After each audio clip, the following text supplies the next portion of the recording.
হযরত আবু বকর সিদ্দিক রাদিয়াল্লাহু তাআলা একটা ঘটনা বলি, বুখারী শরীফ সহ হাদিসের সব কিতাবে এসেছে।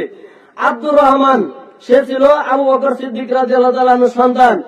আব্দুর রহমান একদিন বলতেছে, ওহে আমার আব্বা, আমি তো বদরের প্রান্তরে আমি আপনাকে অনেকবার পেয়েছি, কিন্তু আপনি আমার আব্বা, এজন্য আমি আপনাকে কি করি নাই, তরবারি দ্বারা আঘাত করে নাই, আমি আপনাকে ছেড়ে দিয়েছি।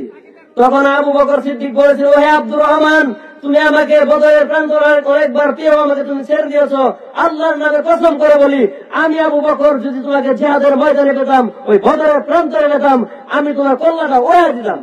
কেন, বদরের প্রান্তর এমন একটা প্রান্তর, সেখানে ঈমান এবং কুফরের লড়াই।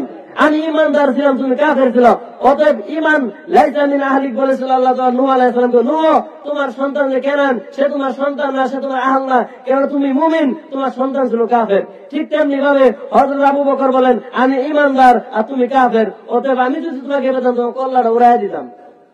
এটা যে কি ঈমানের বহিঃপ্রকাশ। ঈমানদাররা আল মুমিনুনা ইখওয়া, এক মুমিন অপর মুমিনের ভাই। আল মুসলিমু আখুল মুসলিম, এক মুসলমান আরেক মুসলমান কি ভাই।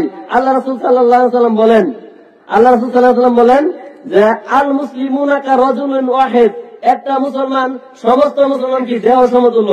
আমার পায়ের ভিতরে যে চিমটি লাগলে সারা দেহ আমি যদি ব্যথা পাই, একটা মুমিন যদি কষ্টে থাকে, আমাকে সেই কষ্টের অনুভব করতে হবে। এটার নাম হচ্ছে কি মুমিন।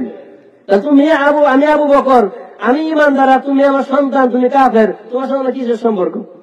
আরেকটি হাদিস, হযরত সাদ বিন আবি ওয়াক্কাস রাদিয়াল্লাহু তাআলা আনহু, তিনি ইসলাম গ্রহণ করেছে।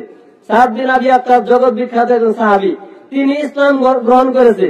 তখন তার মা বলতেছে, ওহে সাদ বিন আবি ওয়াক্কাস, তুমি যদি ইসলাম ত্যাগ না করো, মুহাম্মদের কাছে যে কালেমাটা পড়েছো, সেই কালেমাটা যদি তুমি না ছাড়ো, আমি আর ভাত খাবো না, আমি অন্বেষণ করলাম।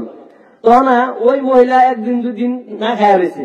তখন হযরত সাদ বিন আবি ওয়াক্কাস রাদিয়াল্লাহু তাআলা বলতেছেন, ওহে মা, তোমার মতো হাজারটা মা যদি না খেয়ে মারা যায়, আমি নবী মুহাম্মদ রাসূলুল্লাহ সাল্লাল্লাহু আলাইহি ওয়াসাল্লামের সামনে যে কালেমা আমি পাঠ করেছি, তার সম্মুখে যে ইসলামের কালেমা পাঠ করেছি, সেই ইসলামের কালেমা আমি কখনো বিসর্জন দিতে পারবো না।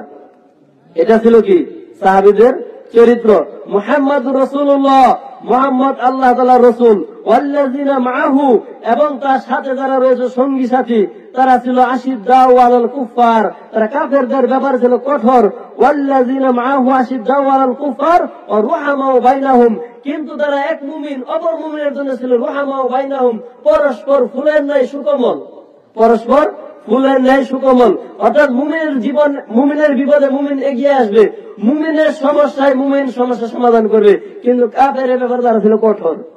তাহলে আমি যে হাদিসটা বললাম যে 7 শ্রেণীর লোকেরা আর নিজের স্থান পাবে, এর মধ্যে আরেকটা শ্রেণী কি, যারা আল্লাহর জন্য কাউকে ভালোবাসে, আল্লাহর জন্য কাউকে কি করে, ঘৃণা করে। 5 নাম্বার বলি, 5